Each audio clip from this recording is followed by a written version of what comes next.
ఇగో చూడమ్మా, నువ్వు ఎన్నిసార్లు నో నో అనుకున్నా గా తాలి దిగిపోదు, ఆయన పెళ్లి కాకుండా పోదు. షటప్. ఆయన పెళ్లి ఏంటి?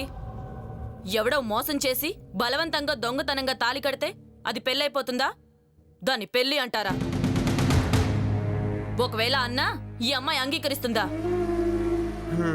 జరిగింది ఒక యాక్సిడెంట్ అంతే. అమ్మా, ముందా తాలి తీసి అవతల పారే. Sorry madam. బలవంతంగా కట్టినా అయిష్టంగా కట్టినా తాళి తాళే. ఒకసారి మంగళసూత్రం మెళ్ళో పడితే అది పెళ్ళే. కట్టినవాడు దుష్టుడైనా దుర్మార్గుడైనా అతనే నా భర్త. మతి లేకుండా మాట్లాడుకో. వాడు ఇప్పటికే నీతో కలిసి 30 మందికి పైగా తాలి కట్టాడు. వాడు దొరికితే జైల్లో పడేస్తారు తెలుసా? అలాంటి నీచుని పట్టుకొని భర్త అని ఎలా అనగలుగుతున్నావు? ఈ తాళి మెళ్ళో పడితే నేనేంటి మేడం? సాంప్రదాయానికి వివాహ బంధానికి విలువిచ్చే ఏ అమ్మ అయినా నాలాగే మాట్లాడుతుంది. నేనిప్పుడు మీ దగ్గరికి వచ్చింది నా మెళ్ళో తాళి కట్టిన వాణ్ణి శిక్షించండి అని అడగడానికి కాదు. మరి అతనెక్కడున్నా తెచ్చి నాకు అప్పగించండి అని అడగడానికి వచ్చాను. చీదీనా అమ్మ జీవితం. హెడ్ కానిస్టేబుల్ నౌకరీ చేస్తున్నా, నెలకి 14,000 రూపాయల జీతం సంపాదిస్తున్నా, పెళ్లి చేసుకుంటా అంటే ఒక్క పొరి కూడా ముందుకొస్తలేదు.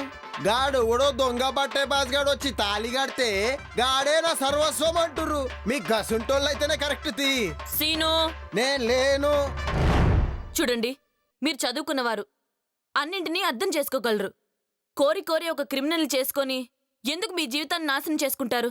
నా మాట విని. సారీ మేడం, నా భర్త క్రిమినలే కావచ్చు, అతన్ని నేను మార్చుకుంటాను. దయచేసి అతన్ని నాకు అప్పచెప్పండి.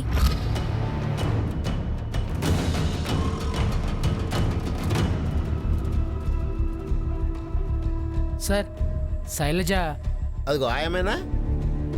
నీకేమైనా పిచ్చి పట్టిందా? ఎవడో సైకాగాడు మెళ్ళ తాళి కడితే అదేమన్నా మంచితనం అనుకున్నావా? మూర్ఖత్వం అవుతుంది. హలో, ఎవరు నువ్వు? శైలజ కాబోయే భర్తను మేడం.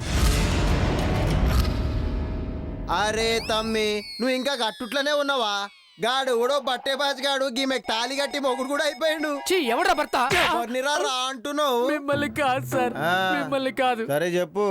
అది అసలు తాళే కాదు సార్, జరిగింది పెళ్ళే కాదు సార్. అసలు నేను ఒప్పుకోను సార్. నాగార్జున గారు ఒప్పుకున్నారు కదా. దేనికి? నాగ చైతన్య సమంతల పెళ్లికి మేడం. భోజ గోవిందం గారు, మీరు ఒక్క మాటనే తిన్నగా మాట్లాడతారా? పోయి పని చూసుకోండి. శైలజ, జరిగింది పీడకలనుకో, ఇది అసలు తాళే కాదనుకో. దీని గురించి మర్చిపో శైలజ. సారీ రమేష్, జరిగింది నువ్వే మర్చిపో. మన ఎంగేజ్మెంట్ జరగలేదనుకో, నేనెవరూ తెలియదనుకో, నీ ఉంగరం నువ్వు తీసేసుకో.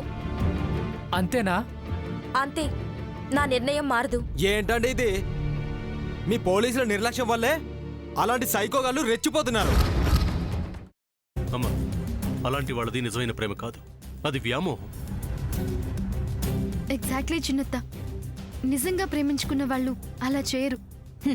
ఎంత మనసు విరిగిపోతే కన్న కూతుర్ని పట్టుకొని మా దృష్టిలో చచ్చిపోయా ఉంటుందా తల్లి?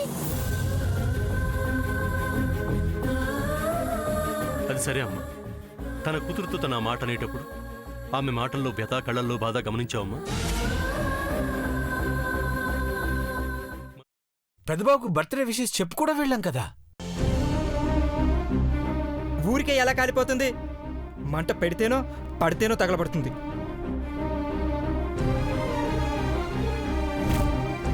కరెక్ట్ చిన్నబాబు, నీకొచ్చినట్టే నాకు డౌట్ వచ్చింది. పార్వతే షర్టును తగలబెట్టిందనుకుంటా.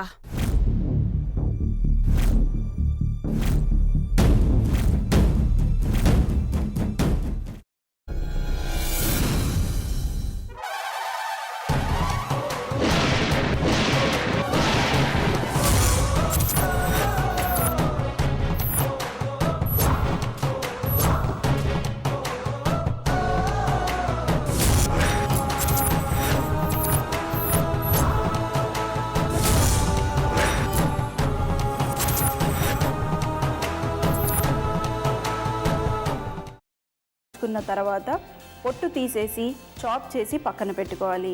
ఒక ప్యాన్లో కొద్దిగా నూనె వేడి చేసి అందులో ఆవాలు, మినప్పప్పు, శనగపప్పు, కరివేపాకు, సన్నగా తరిగి పెట్టుకున్న ఉల్లిపాయలు వేసుకుని 1 నిమిషం పాటు వేయించుకోవాలి. ఆ తర్వాత కాల్చి కట్ చేసి పెట్టుకున్న వంకాయని కూడా అందులో వేసుకుని బాగా మిక్స్ చేసి బౌల్లోకి ట్రాన్స్ఫర్ చేసుకుని అందులో తగినంత చిక్కటి పెరుగు లేదా పల్చటి పెరుగు వేసుకుని మిక్స్ చేసి అన్నంతో కానివ్వండి, చపాతీతో కానివ్వండి సర్వ్ చేసినా చాలా బాగుంటుంది.